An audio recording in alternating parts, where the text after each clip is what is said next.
വിദ്യാർത്ഥികൾക്കെതിരെ police നടപടിയെ രൂക്ഷമായ ഭാഷയിലാണ് പ്രിയങ്ക ഗാന്ധി വിമർശിക്കുന്നത്. ഒപ്പം ഉയർത്തുന്ന ചില ചോദ്യങ്ങളുണ്ട്. 52 ചോദ്യപേപ്പർ ചോർന്നിട്ടും ഒരാൾക്കെതിരെയും നടപടിയെടുക്കാത്തത് എന്താണ്? രാജിവെച്ചെത്തിയ മന്ത്രിയെ BJP സൂപ്പർ സ്റ്റാർ ആക്കുകയാണല്ലോ എന്നാണ് പ്രിയങ്ക പരിഹസിച്ചത്. പുതിയ വിദ്യാഭ്യാസ മന്ത്രി പ്രഹ്ലാദ് ജോഷി സ്ത്രീയെ അധിക്ഷേപിച്ചിട്ടുണ്ടെന്നും പ്രിയങ്ക ഗാന്ധി ആരോപിക്കുകയാണ്.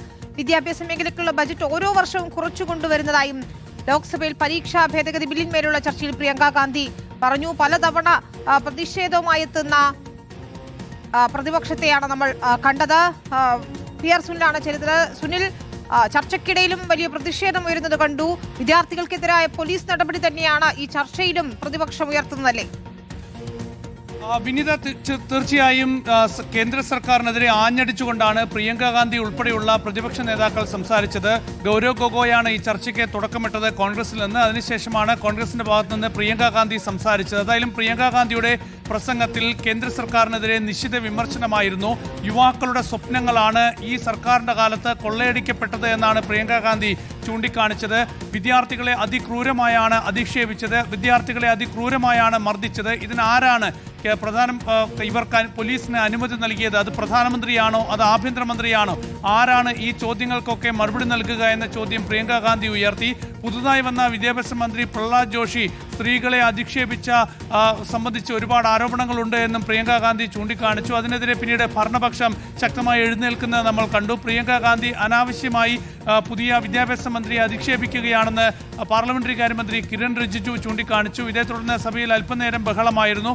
പിന്നീട് സ്പീക്കർ പ്രിയങ്ക ഗാന്ധി നടത്തിയ പരാമർശം സഭാരേഖയിൽ നിന്ന് നീക്കിയതായി അറിയിക്കുകയും ചെയ്തു. അതിനെതിരെ കോൺഗ്രസും ശക്തമായ പ്രതിഷേധം അറിയിച്ചു. KC വേണുഗോപാലാണ് എഴുന്നേറ്റത്. ഏതായാലും കേന്ദ്ര സർക്കാരിനെ ഓരോ വാക്കുകൊണ്ടും ചോദ്യം ചെയ്തായിരുന്നു പ്രിയങ്ക ഗാന്ധിയുടെ ഇന്നത്തെ ഈ പ്രസംഗം എന്ന് പറയുന്നത്.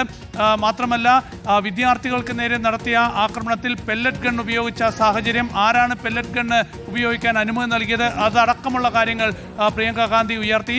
അതുപോലെ തന്നെ പരിക്കേറ്റ് ആശുപത്രിയിൽ കിടന്ന വിദ്യാർത്ഥിനിയെ കാണാൻ ചെന്നപ്പോഴുള്ള അനുഭവം പ്രിയങ്ക ഗാന്ധി വിവരിച്ചു. ഏതായാലും സർക്കാരിനെ സംബന്ധിച്ച് വലിയ വെല്ലുവിളികൾ തന്നെയാണ് പ്രതിപക്ഷം ഉയർത്തുന്ന ഓരോ ചോദ്യങ്ങൾക്കും മറുപടി നൽകുക എന്നത്. മറ്റ് വിഷയങ്ങളിലൊക്കെ തന്നെ പാർലമെന്റിൽ സാധാരണ ചർച്ച നടക്കുമ്പോൾ പ്രതിപക്ഷത്തിന്റെ ഓരോ ചോദ്യങ്ങളെയും കടന്നാക്രമിക്കുന്ന ഒരു സമീപനമായിരുന്നു ഭരണപക്ഷത്തിന്റെ ഭാഗത്തു നിന്ന് ഉണ്ടായത്. പക്ഷേ ഈ വിഷയത്തിൽ വളരെ സൂക്ഷിച്ച് മാത്രമാണ് ഭരണപക്ഷം ഇടപെടുന്നത്. നേരത്തെ പ്രഹ്ലാദ് ജോഷിക്കെതിരെ നടത്തിയ ഒരു പരാമർശത്തിൽ മാത്രമാണ് ഇത്തരത്തിലൊരു കടന്നാക്രമണം ഭരണപക്ഷത്തിന്റെ ഭാഗത്തു നിന്നുണ്ടായത്.